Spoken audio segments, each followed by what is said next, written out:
Hi.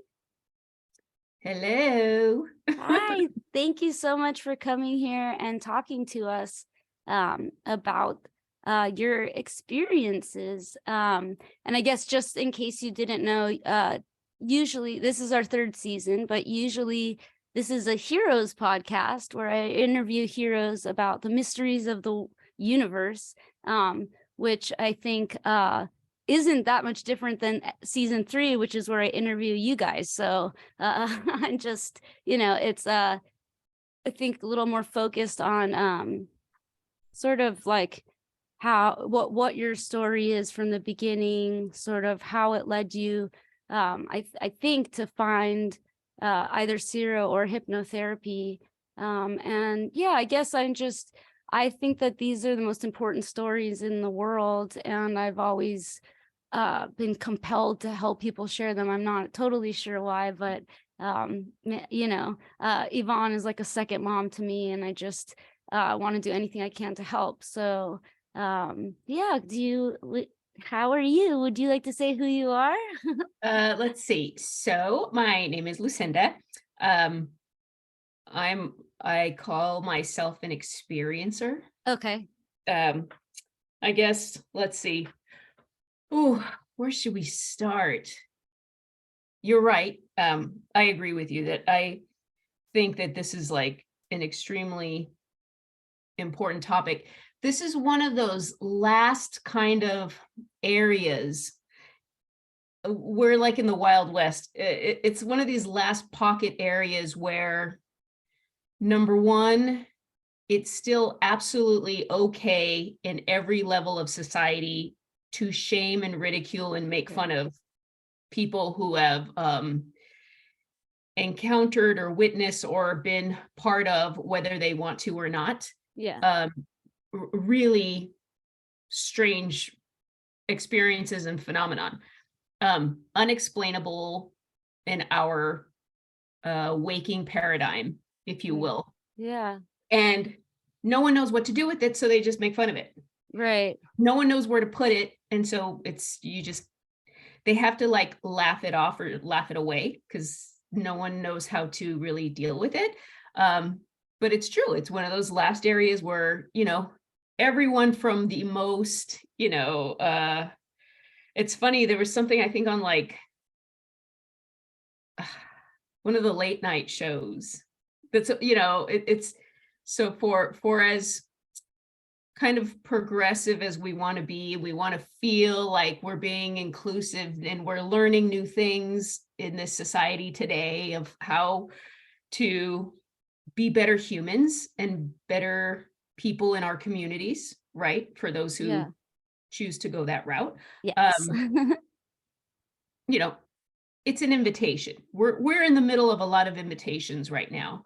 And with all that, it's still okay to mock people who have had these really some have had really traumatic experiences. Yeah. But you could totally shame them and make fun because collectively it's been decided that that's worthy of shame. So um Which I think that a lot of that just has to do with um, lack of education. Yeah. Totally. And I think for the most part, the way I've said this before now is that the way that this is portrayed typically is that like in movies and everything, when you see an alien, it's a doomsday scenario. There isn't an in between of like aliens exist and here we are. There's no like really simple, there's a few examples of it, but there isn't really any examples of like a human, interaction or besides fire in the sky or something. There's a few like that where it's just how this affects one person's life, but I'm just surprised and amazed at how many people have experienced this and how few of those stories have come out. And maybe that will help people realize that you shouldn't make fun of anyone for like anything that is this traumatic, regardless of if it happens here on Earth or in the sky, or anything else like that. But I just have one question that I was thinking of is, Mhm. it seems that in this country, it's like there are countries that entirely believe in this. It's not just part of their folklore, it's part of reality. Am I right in thinking that? I'll say cultures more than Okay. countries. So I Okay. think within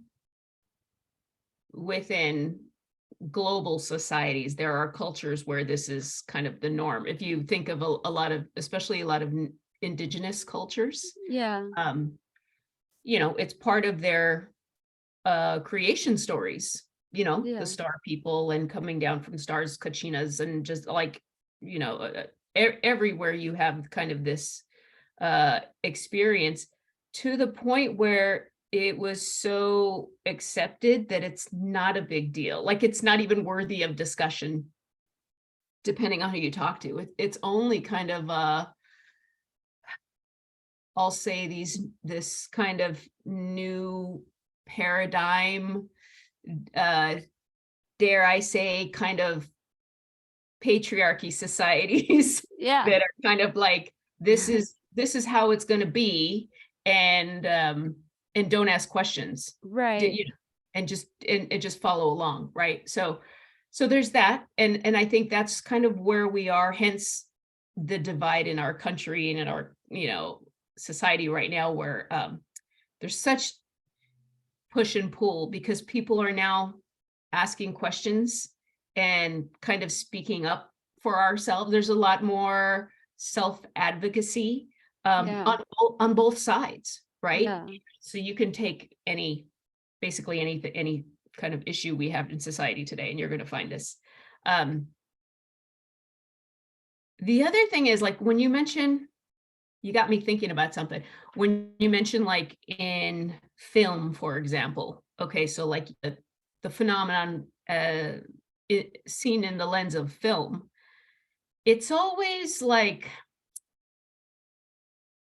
an introduction to ETs. So everything from like Close Encounters, Independence Day, like all the big, from the blockbusters to Nope, right? To like Yeah. newer films.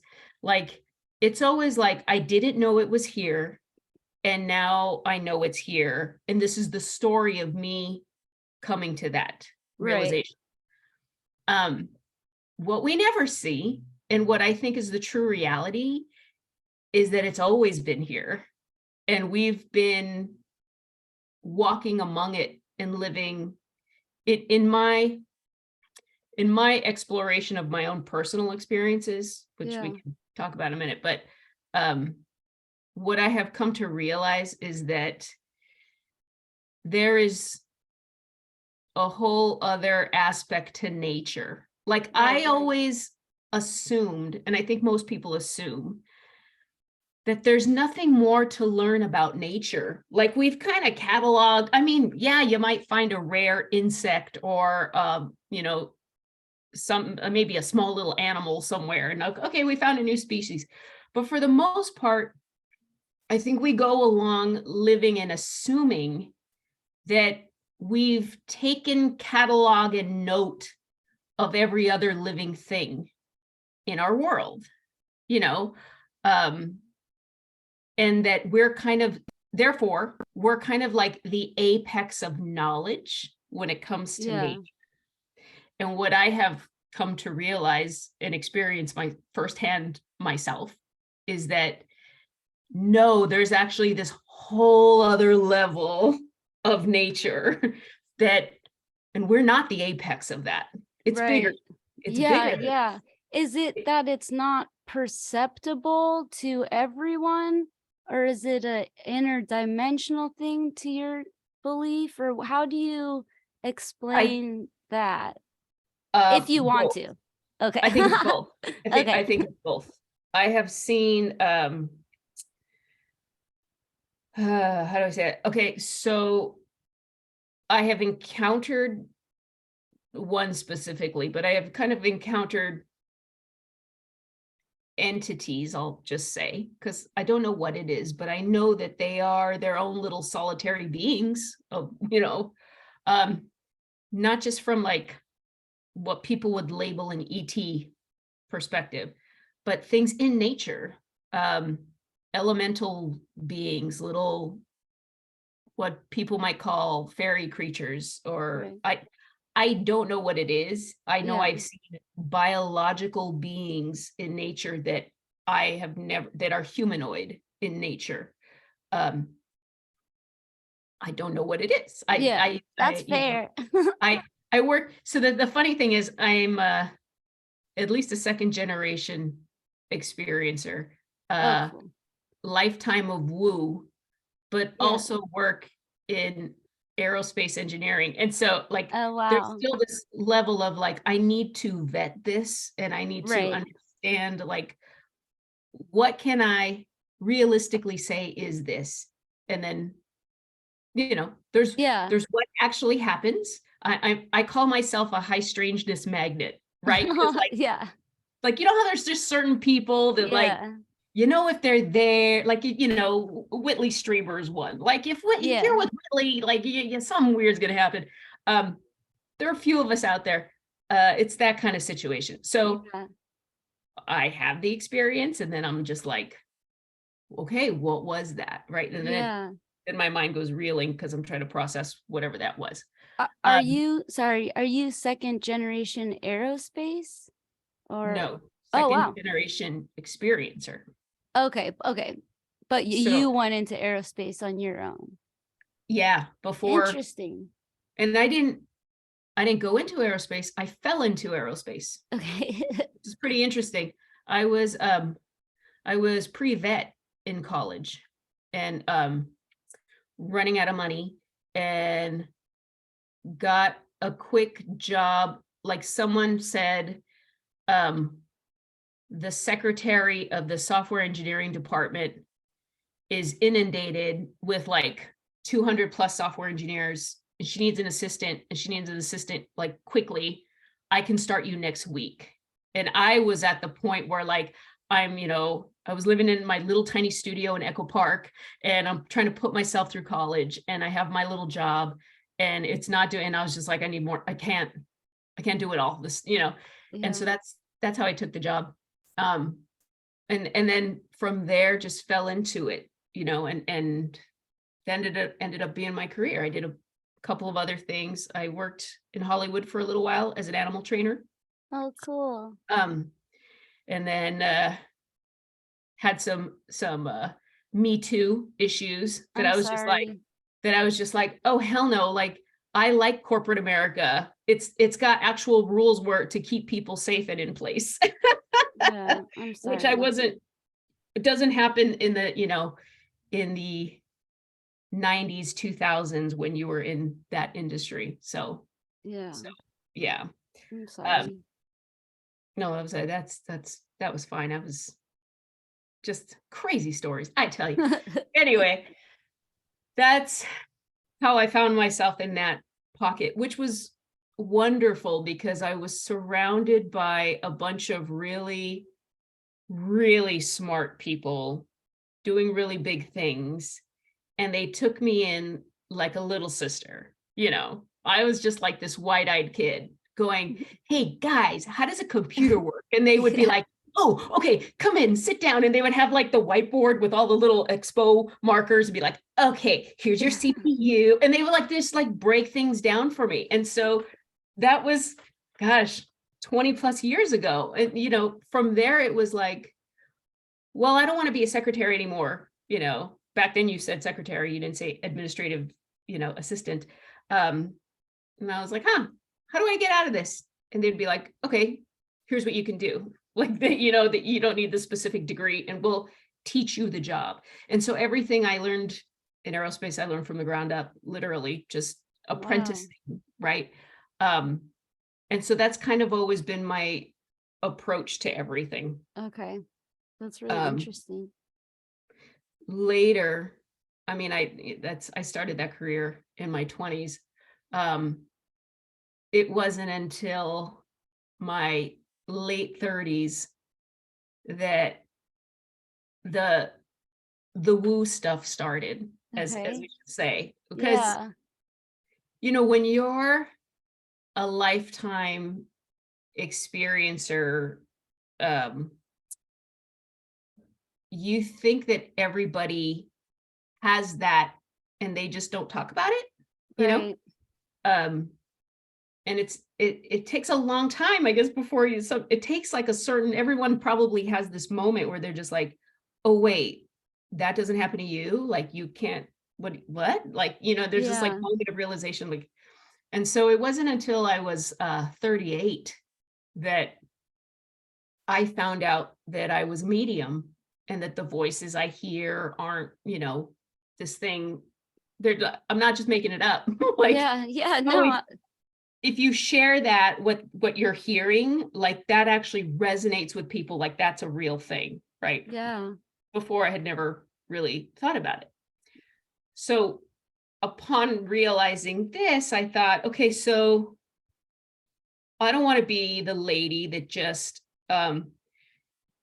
stops people in the coffee shop and is like, hey, your grandma's here. Like, you know what I mean? That felt very invasive and a little too pushy. So I was like, how do we do that? Like, I took it as like my corporate job. Like, what is the ethical practice? Well, how does one do this, right? And so, being ever the apprentice, I sought out a teacher, and I found one that kind of handpicks her students, and it's like a 2-year apprenticeship Wow. student program, which I call psychic school. So that was Yeah. psychic school. Cool. And that was really cool. Like, so that's, she was like, you're going to use no mediumship in my class. And, I'm going to teach you, but you're going to use no mediumship. And I was like, well, that's all I do. And she was like, oh no, like, let's try something else. So we learned a lot of different modalities. And it's one of these things of like, you're sitting there with your eyes closed with 2 other people, you and your, 3 students at a time. And client comes in, you have no idea, your eyes are closed. The client comes in, they sit in a chair across from you, and then you give them their reading, and then they get up and walk out. So there's no, Wow. there's no prejudgment. Right. And they don't ask, you can't ask any questions. They Yeah. won't answer any questions. Like, you don't even hear them. Like, they just sit there. You just know that there's a body in the room, Yeah.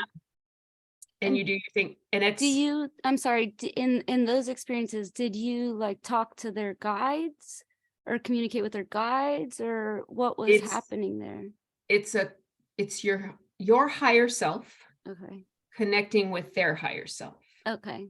So that didn't make sense to me at the time, but now, these years later, I'm like, oh, that is the right way to go. Because in mediumship readings, there are a lot of people who come in, and like, there are people who are going to come in whose spirits, whose souls are perhaps still at a similar level to what they were in life. Right. Not like everyone dies and gets so much wiser. They get a little wiser, but so what you get a lot is people with their own opinions, Right. trying to give you guidance about your life. And so the goal here instead is the concept of your higher self, which is that part, like, okay, this is Bonnie that knows all of her past lives, that knows why she's here in this life, what you're here to learn, what you're here to do, what's missing, what you've done great at, and so that's who I want to talk to, because that's the best person to give you guidance is yourself. Yeah. You know what I mean? And that was also really helpful for me, because it's like, I feel like I have like a straight line up, right? And it's just like me, my higher self, God, like, everyone else is like supporting characters in this role. And like, if you can have a seat at my table if you respect my rules in my space, right? Like, you're invited to voice your opinion, and I will consider your opinion, but you don't call the shots. I call the shots. And that came from lots of practice, right? Like, didn't start out just with those type of boundaries? Well, it kind of did, because I've been Okay. doing this my whole life. Okay, right. I'm Didn't sorry. I just didn't have a framework for it. And I Okay. had experiences as a young person Yeah. listening to those voices and didn't things not going right. And so by the time I kind of got to this as an adult, Okay. then okay, here's how I want this all to go. Because Okay. I see personally, I see all of these experiences in my life as like puzzle pieces. And I just like, oh, okay, I remember how that went down. And now I'm going to put this here and right. And so you just piece it all together. But that was psychic school. And the thing is, even from psychic school, there was only one ET. UFOs and ETs only came up once. Okay. And that was when my teacher said, okay, so today you're going to go find a UFO and you're going to make contact. And I'm just thinking like, okay, like, and we were all sitting, our students, the students are in the room and we're in this like deep meditation, right? And it takes a while. And so I'm like, okay, let me go see what this is all about, right? And so I just kind of pop out of my body. This is happening in Santa Monica, right? So I pop out of my body, whoop, and all of a sudden I'm called to like, I remember I was like called to like turn left, and I turned left, and that's where Catalina Island was. And right to the right of Catalina Island and above, I saw this like orange metallic sphere. Wow. And it was, I don't know, it's almost like, how like when sun is reflecting off something, it almost has that weird kind of shimmery kind of, like that's how it kind of looked. Yeah. And I looked at it, and it just felt alive. And I was Yeah. like, it's so weird, like this is weird stuff. And so I looked at it and I said, hello, just like that. And it replied, I think it said, all I heard was a greeting. And so, Whoa. and I was like thrown by like, what the, and then I remember like, because I thought, a greeting, like, is it translating what I just said, Right. or is it saying hello back to me? Yeah, That's yeah, what I yeah. what is this? And then it dropped into the ocean. Wow. And I was like, what the, like, Yeah. what? Okay. And I Yeah. was like, yeah, all right. So then we come out of this meditation, and she's going like person to person, and she's like, well, what happened? And it was a lot of this. Well, I found a gray, and they're from the Pleiades, and they did this, and we said it was, and I have this benevolent, and they're good, and da da da. And then next person, I went to the constellation Orion, and I was taken on a ship, and I was shown this and this and this. And then the other person was like, oh, it was so beautiful, and love and light and la da da. And so this is all that was happening. And so by the time she got to me, I was like, oh, I think I did it wrong. Like I said, I don't know this is what happened. Right. And I was just kind of like, okay, so clearly I'm failing this thing. No. And she held my gaze a little too long. And then she was like, next. And it was just her holding my gaze. And I was like, oh, file that away. Like, so there's something there. Yeah, right? yeah. And that was all. Yeah. And then psychic school's over, and I start doing like readings and sessions professionally or whatever. And I was with a client, and this was 2016. This is January of 2016. And I'm with a client, and it's a mediumship reading, and I'm connecting, and okay, and here's someone from her past that has passed away, and he takes me through his passing, and she says yes, she confirms this is the person. Okay, da da da da da. And I said, man, It was like almost ending. And I was like, listen, I don't want to freak you out, but I said, there's someone here in the room with us. And I said, I'm using like air quotes. This is a man. This is like, okay. So I said, there's a very tall man who's standing right there in the corner. And he's been watching us since I got here. And just like not doing anything, just observing. And he's leaning on the wall in the corner. And I said, he's got like this long, lanky, and like long, what I think is like a brown suit and like a fedora. Like I remember thinking dragnet. Like remember Yeah. dragnet, like the old school, like 50s, like the cool suit and the fedora. Yeah. And I was like, he's just standing in the corner. And I said, but here's the thing. He's fuzzing out his face. Like I can't make out his face, which is weird. And I said, and every time I try to get close, like it was almost like I get close and he gets back. I get close and he gets back. Like magnets, you know how those magnets can't touch. That's what it was. And so I was like, I am kind of freaking out myself because when I do this stuff, I'm used to being like the most powerful thing in the room. And this thing is blowing me out of the water. And I said, this is presenting itself as a man, but this does not vibrate like a human being. I said, everything vibrates, it has its own kind of resonance, you know, like just, that's the way I kind of pick up on things. Everything has its own resonance. And I said, this is like off the charts. I don't know what this is. And she said, I'm an abductee and that's who takes me. Wow. And I go, what? And she goes, yeah, that's exactly how he looks too. Wow. Like that's exactly how it looks.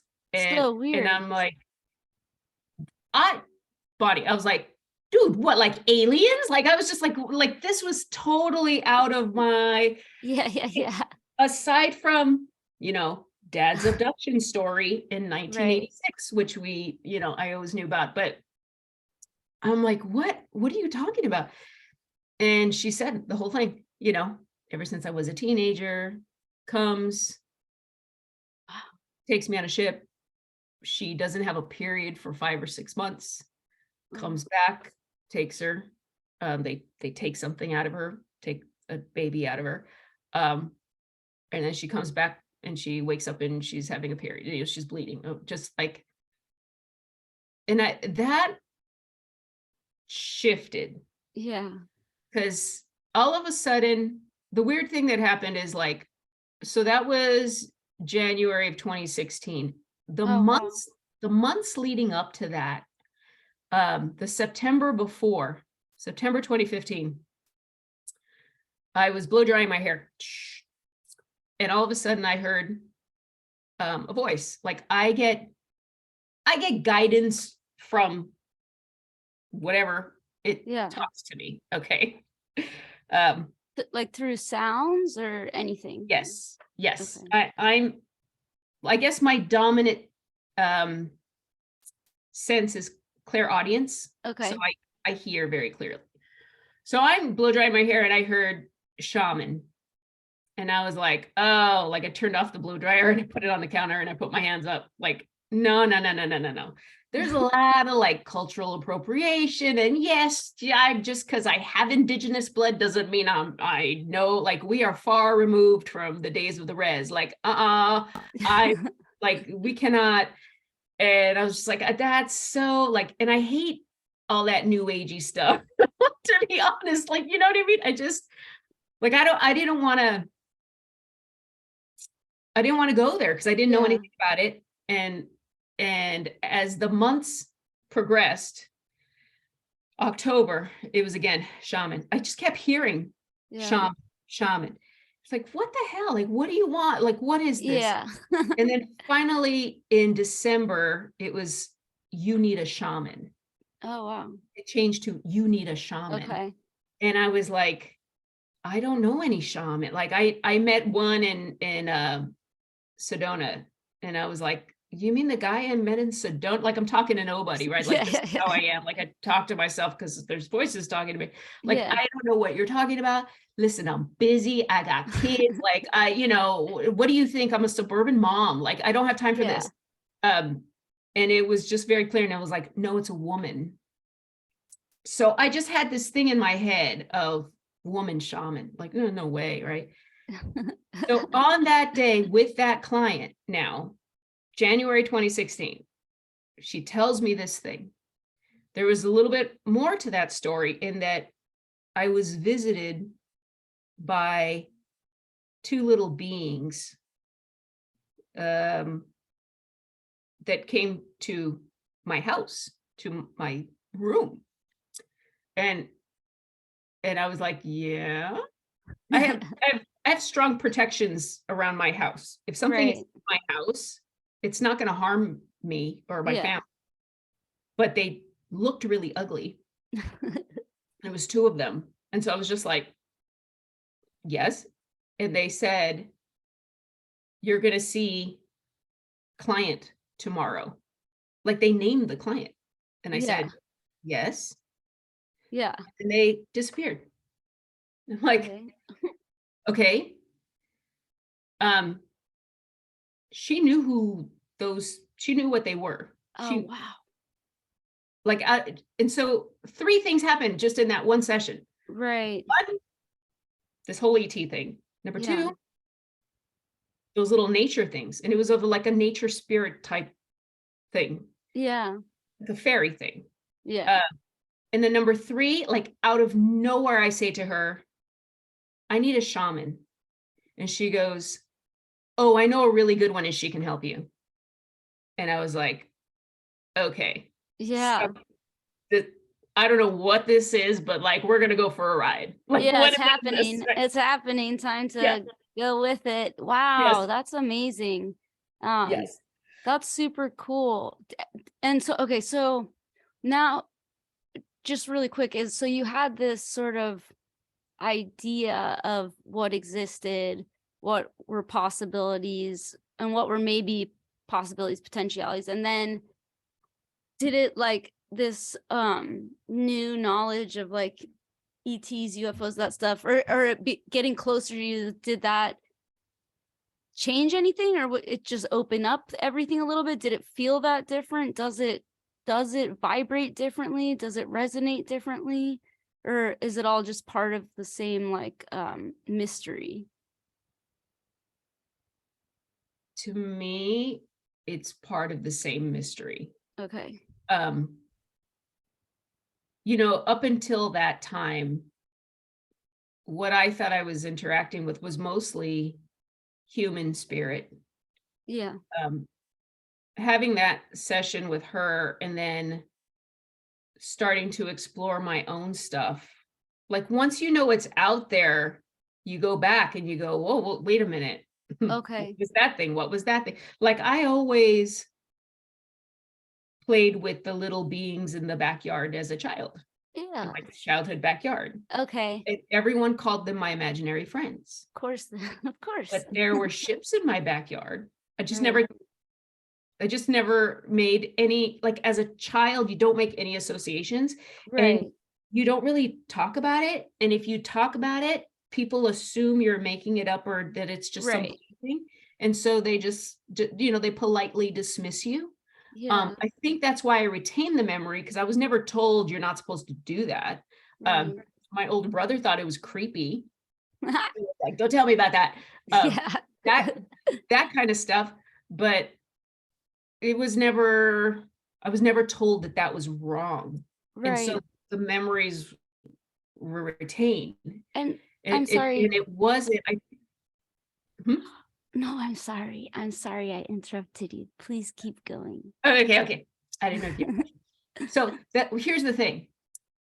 I think it's very interesting that the ET stuff and the shamanic stuff came together literally the same day, because in understanding, from there, it was kind of like a deep dive. I went into the world of ufology, but also started working with indigenous groups and healers and understanding that side. Yeah.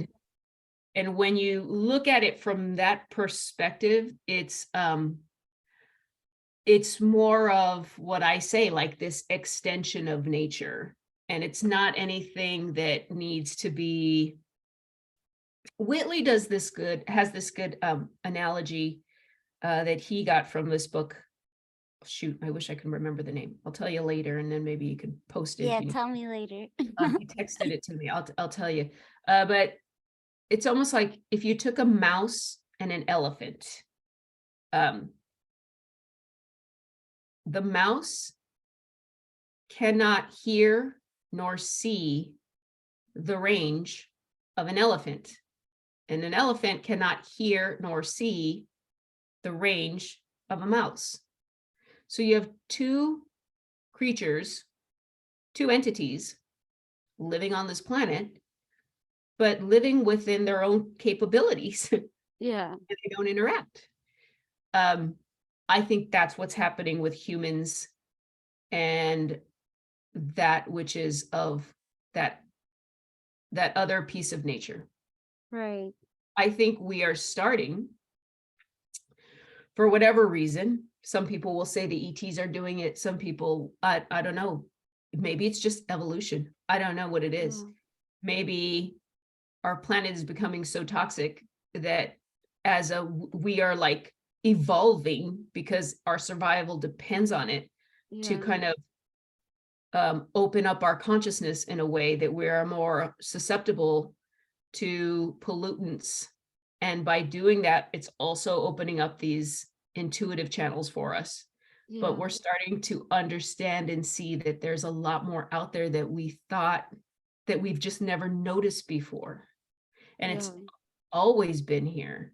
But here we are, right? Yeah. Well, yeah, no, I had a kind of during the lockdown had just this idea that once we were all by ourselves and for the first time able to feel what our energy felt like, this idea that when we went out and actually felt other people's energies, we were going to be like freaked out at how different other people's energies feel, and that was going to create some sort of like, in a lot of people it would be traumatic to go from the safety of their own energy back into chaotic energy, which is what it is when there's a bunch of people in a room. And I thought that would like shift people so much so that they would be so sensitive to energy that I thought everyone would become, even if it was just hypervigilance, like a step closer to being sort of, just more in tune with these energies. But I think it did happen for a lot of people, but I don't think it happened as much as I imagined and fantasized it would. Right. That's the key. Okay, really quickly, I want to say the book, because I want to give credit where credit is due. Ed Young, and the book is called Immense World. Okay. That's the book with the elephant and the mouse. Thank you. Check it out, just because I think we should learn. We should, in the spirit of learning. But you're right. I think you're right. What I learned from it is that it's all an invitation, and we keep working externally. Like we keep, like individuals keep moving from the outside in instead of moving from the inside out. Anytime you move from the outside in, you're going to have problems because that's not what we're made to do. Yeah. We're made to be ourselves. And then as a community, we're all meant to accept and try to understand and respect each individual. Yes. And then when we do that, when I am being honest and authentic and respectful, I am the invitation for others to do the same. Exactly. when I am scared and judging and projecting and it's making me angry, that is an invitation for others to do that as well. And I think that's what we're seeing. Yeah. Well And said. there are pockets where I'm the scared and angry one. And then there are pockets where I'm not, and so we are as complex as nature itself, right? Because we are nature. Yeah. So um what I have kind of learned is that I say creator never gives you the problem without also providing the solution.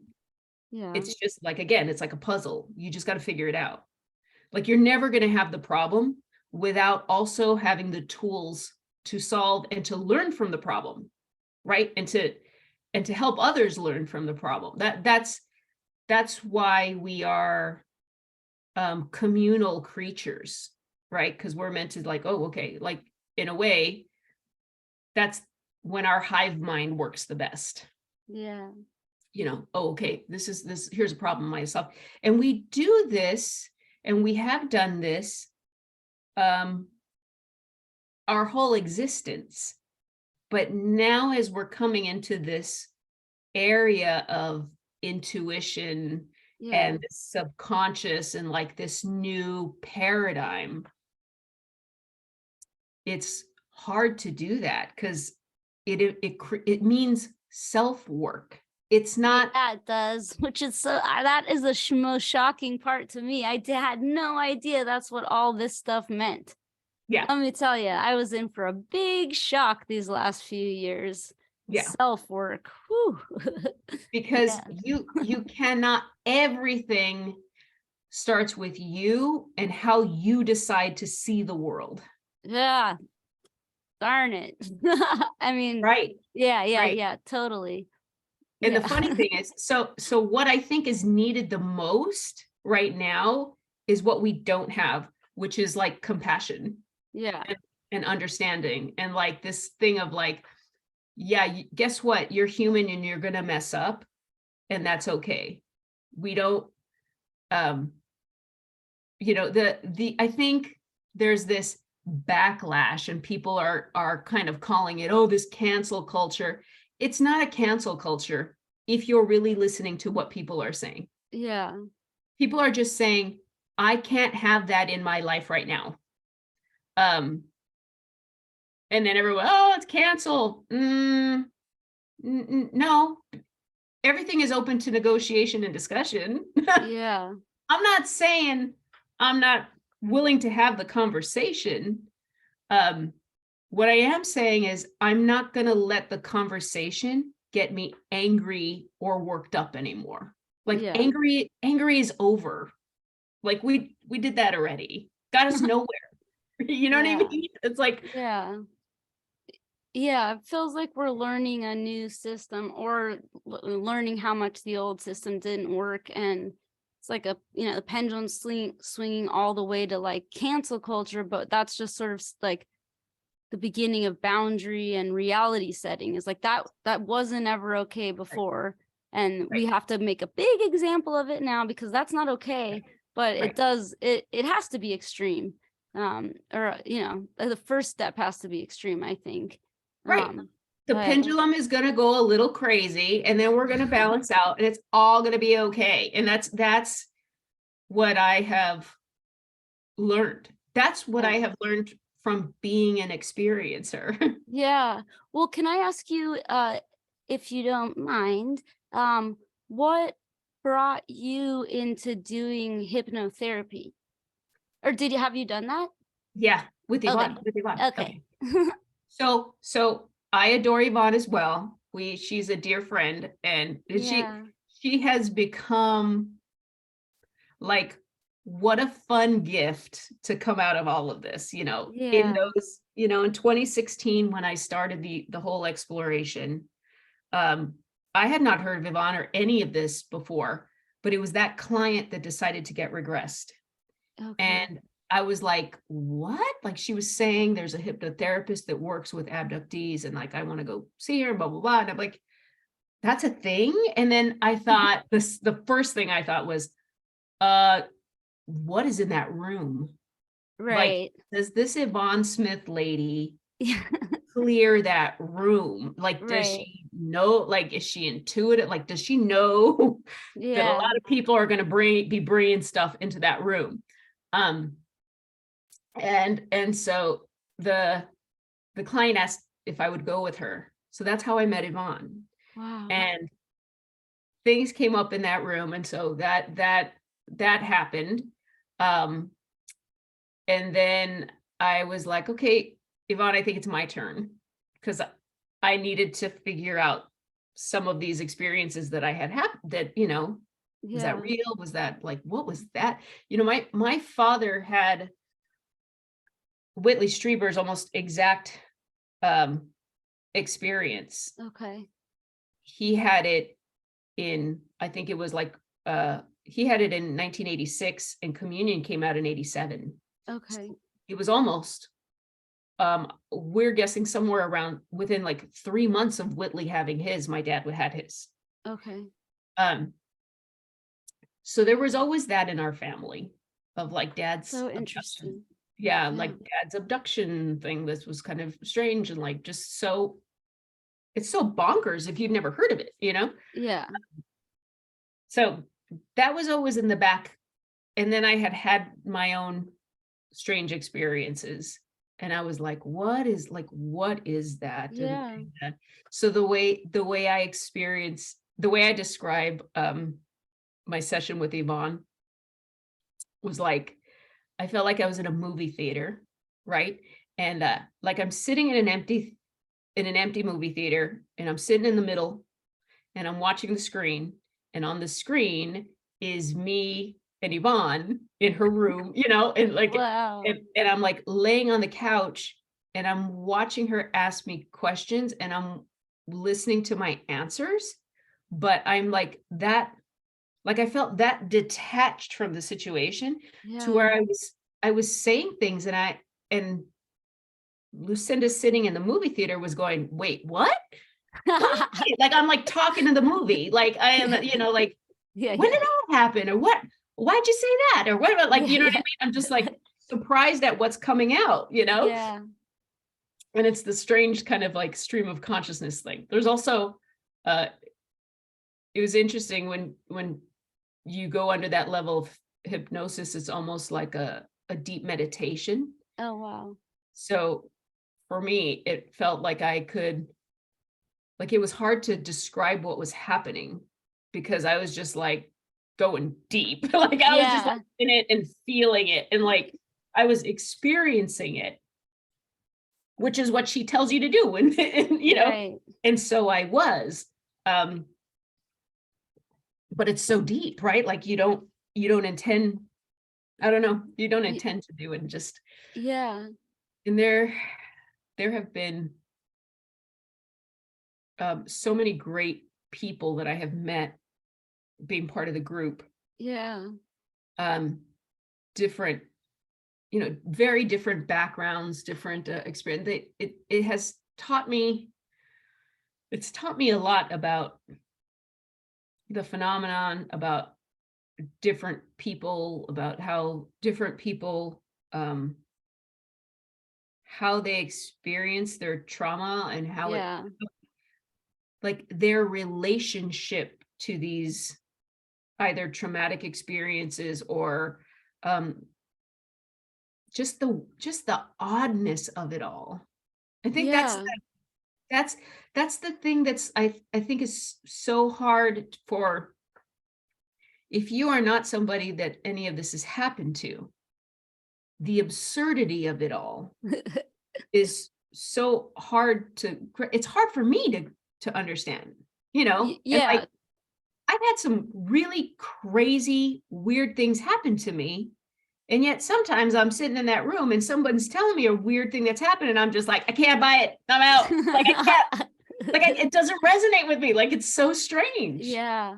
Well, yeah, it is. It's very, very, very interesting and strange. And there's almost no other through line between everyone, like aside from the fact that these unimaginable things are happening. But it's so interesting because because we're musicians, we tour, we go all over the country, all different walks of life, and almost the more like conservative a person, the more open-minded they are to some kinds of supernatural stuff. Because if you, I mean, the Bible is pretty crazy, like it's there's just, if you, it's, if you believe in that type of thing, you are open to believing in ghosts. If you believe there's a hell and a heaven, you're open to believing, all of these things. Right. But Right. which is shocking. But then when you get into the more like, like liberal areas that are more believe in some of the woo stuff, but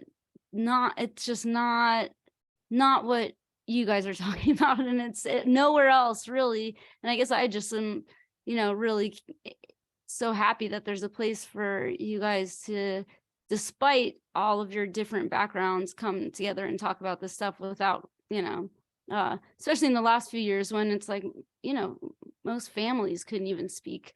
It's the first time where it really was like things that divided people, and was like you could not even bear to talk to certain people, but yeah. But so Yeah. that's so cool. So do you where are you, or what do you do now? Do you still um do you still do like readings in the same type of way, or I guess probably you do all different kinds of stuff? Yeah. I don't, Yeah. so I don't advertise or anything like that. It's just Okay. like word of mouth. Um, Okay. my my intention is, um, if I can help you, like I consider myself a healer. Um, and the way I work and the way it's set up is that if I can heal you, then spirit will bring you to me. And and then I know we're good, right? Yeah. Um, that kind of thing. And then I just go from there. So Yeah. like Yeah. it's all very different. Like people, the way my readings usually work is like someone will book a session and I'll be like, okay, well, and then I get permission. Do I have permission to, Yeah. to do this? Yes. Okay. Um, and then it'll just be like between that time and the time that I have the session, like a bunch of stuff's gonna happen, Yeah. but it's not mine, it's yours. Do you know what Yeah. I mean? So Yeah. I'll I mean, one time I was in the van driving my kids to preschool and I was at a light and I remember I was just like sitting at the light and then like all of a sudden my invisible body. So if you look at me physically, I'm still just at the light, right?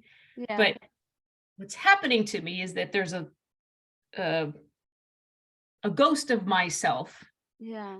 that stands up and like looks down and I like bent over and I looked at my stomach and there was a hole and I could see through my stomach to the other side. It was almost like my whole stomach was cut out and I could see behind. And then I just sat up and I was like, oh, she lost a baby. Oh. And that was the client for Saturday, whatever, you know what I mean? Like Yeah. it comes like that. And then I feel it, right? And then I'm like, oh, that's not mine. And then I have to, Yeah. okay, like, and then I just kind of detach, like, okay. And that's how it comes. And Yeah. it's so that by the time, and then sometimes like I'll bust out like rune stones or tarot cards or like I rocks. I don't know. Whatever is needed Yeah. is what goes. So every kind of session, every reading is different. And then, Yeah. but so I don't sit with somebody and flip cards. by the time we're meeting, I'm just like, okay, I have like a notebook of stuff that I have to tell you, and then we ask Yeah. questions. Do you write it down when it comes? Yeah. Oh yeah. Okay. So like I'm just documenting everything, right? Yeah. Because I'm the conduit for it. Yeah, it's not Not yours. mine. It Yeah. doesn't necessarily make sense to me, but it'll Yeah. make sense to the client, you know? Yeah. And so that's how it goes. That's how it is now. Like it's ever evolving. Yeah, Like totally. right now, I Which have makes it sense, uh-oh. right. Because Sorry, everything's changing, you know? sorry. Yeah, this is a poodle. Sorry. Oh my gosh. Go back to bed. What's her name? This is Tommy. Oh, that's Tom. Is it a boy? I didn't It's a see. girl, but Yes.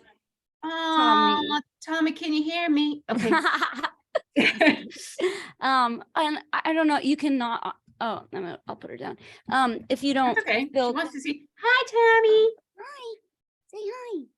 Tommy. I don't see. I have to hear. Tommy. Tommy, can you hear me? Okay. Anyway, I'm gonna do that all the time. No, yeah, it's so I have to hold back from doing that at least 10 times a day. But just one last question, I guess. Sorry to make you go overtime, but do your kids have or explain having any experiences or talk about anything? You know, I know lots of kids do, but Yeah. There. yeah. Well, listen, I could tell you that the third one was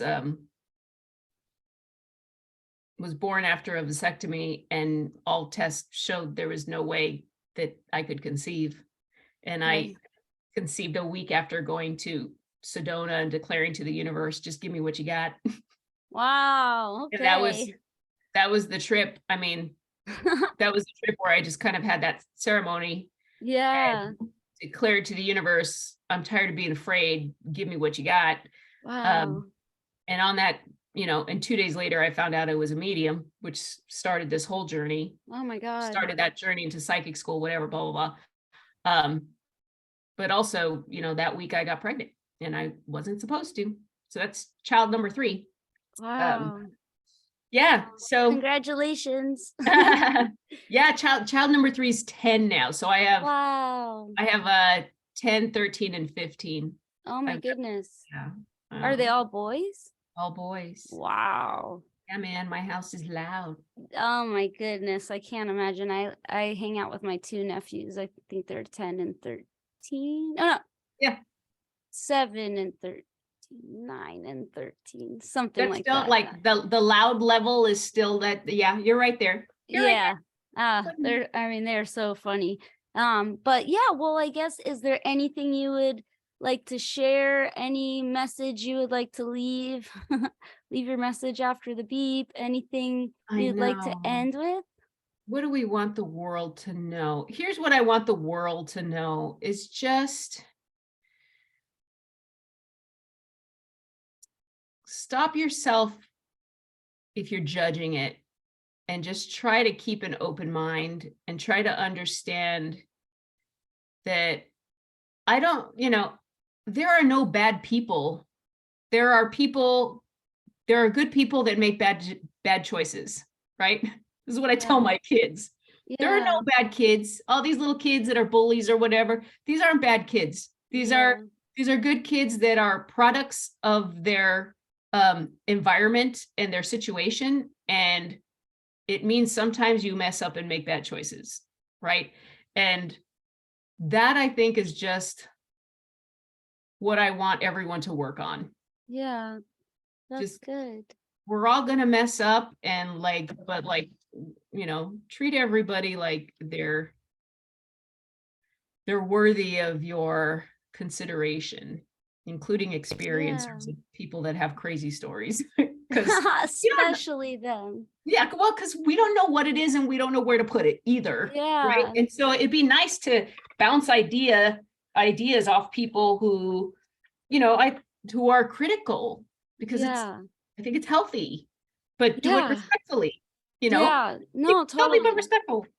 Yeah, it breaks my heart to think of having to go through anything so complicated and personal and maybe traumatic, and then to not be believed for anything. It's just horrible. Yeah. And hopefully somebody's doing something weird. Hopefully we're gonna end that this year. That's my hope. But thank you so much for coming here. It was really fun to talk to you. Thank you. And Um, I'll see you around. yeah, okay. Okay, bye. Bye.